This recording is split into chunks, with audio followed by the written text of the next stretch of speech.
आप सभी भाई बहनों का आध्यात्मिक ज्ञानात्मक चैनल की संध्या बेला ज्ञान कक्षा में एक बार फिर स्वागत है।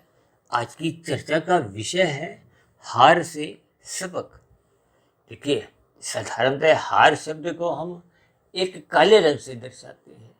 अक्सर हम बार बार कहते रहते हैं कि मनुष्य जीवन के महत्व को समझो। देखिए, हम अक्सर यहाँ तक भी कहते हैं कि आपके हमारे जो तीन शरीर हैं, स्थूल शरीर, सूक्ष्म शरीर, कारण शरीर, स्थूल शरीर के स्तर को यदि हम कोई सफल हो जाते हैं, देखिए इंद्रियों के स्तर पर, भोग विषयों के स्तर पर, कर्मेंद्रियों के स्तर पर जब हम एक नियंत्रण पा लेते हैं, तो ये स्थूल शरीर कहो एक क्वार्टर फाइनल के स्तर पर जीत है।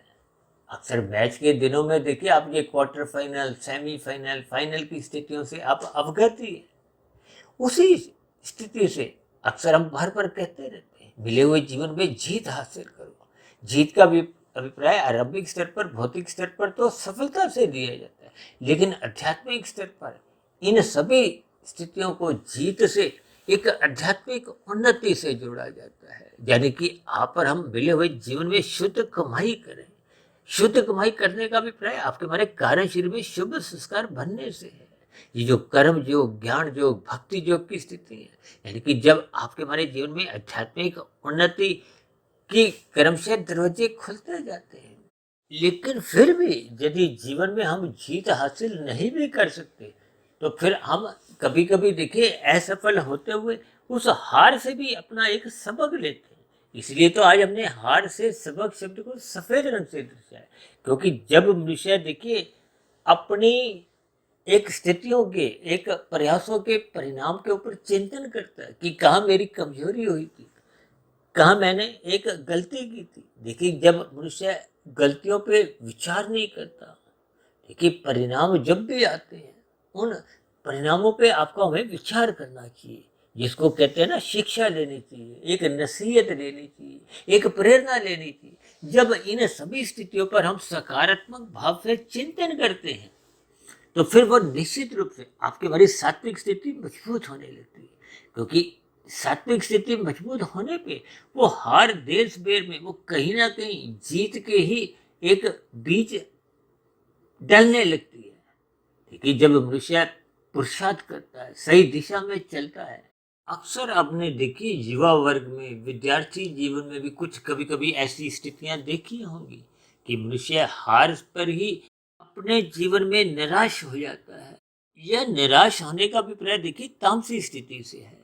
और यदि हम उस पर हार के एक स्थितियों पर चिंतन करते हैं, तो फिर आपके बारे वो सात्विक स्थिति बनने लगती है। देखिए, सात्विक स्थिति बनने पे आपको में हार के जो एक कमियां थी, छिद्र थे, कहाँ कहाँ आपके बारे कमजोरी रही थी, उन कमजोरियों को आपने हमें दूर करना होता है। उन छिद्रों को, यहाँ से निकासी हो रही थी, वहां को हमने एक बंद करना होता है। ये सभी स्थितियां देखिए एक सात्विक स्थितियां होती हैं। जब हम सात्विक दृष्टिकोण से पुरुषार्थ करते हैं, अपना एक बल लगाते हैं, तो फिर प्रकृति की सतोगुण की स्थितियां उस स्थिति विशेष में आपको जीत हासिल करवाने में मददगार होती है। देखिए, जब तक मनुष्य प्रयास नहीं करता, क्योंकि मनुष्य जो नहीं तो प्रयासों का, पुरुषार्थों के लिए ही आपको में मिली है। यदि हम वर्तमान जीवन में हाथ पे हाथ रखकर बिना प्रयासों द्वारा ही जीत को प्राप्त होना चाहते हैं, तो भले ही प्रारब्ध के अनुसार, भाग्य के अनुसार आपको यदि जीत मिल भी जाती है, तो ऐसी जीत फिर वो स्थायी रूप से बन नहीं पाती। देखिए, इन सभी स्थितियों की आपको हमें भावार्थ समझने होते हैं। यानी कि अपने मिले हुए जीवन में आपको हमें सात्विक स्थिति मजबूत करनी चाहिए। सात्विक स्थिति मजबूत होती है सतोगुण का संग करने से, ब्रह्म मुहूर्त में उठने से, शास्त्रों का स्वाध्याय करने से। तो फिर ऐसी स्थिति विशेष में आपके हमारे जो एक बुद्धि का स्तर है, उसमें विवेक शक्ति जगने लगती है। और विवेक शक्ति जगने पे मनुष्य में एक हार की स्थितियां समाप्त होने लगती हैं। यानी कि उसमें एक स्थूल शरीर के स्तर पर, मन बुद्धि के स्तर पर जीत ही जीत सहज ही अपना स्थान बनाने लगती है। इसलिए हमारी आप सभी भाई बहनों से विनती है कि सदा ही जीत के लिए यानी कि जीत का लक्ष्य बनाते हुए सकारात्मक दृष्टिकोण से अपने प्रयासों को निरंतर जारी रखें। और यदि किसी कारणवश फिर भी हम जीत हासिल ना भी कर सके तो आपके हमारे किए गए प्रयास को वो निश्चित रूप से आपको में कुछ ना कुछ संदेश देते हैं, सबक देते हैं, नसीहत देते हैं कि कहाँ कहाँ आपकी हमारी कुछ कमजोरी रह गई थी। उन कमजोरियों को आपको हमें दूर करना होता है और कमजोरियां दूर होती हैं सत्वगुण का संग करने से, रजोगुण की द्वारा प्रयास करने से।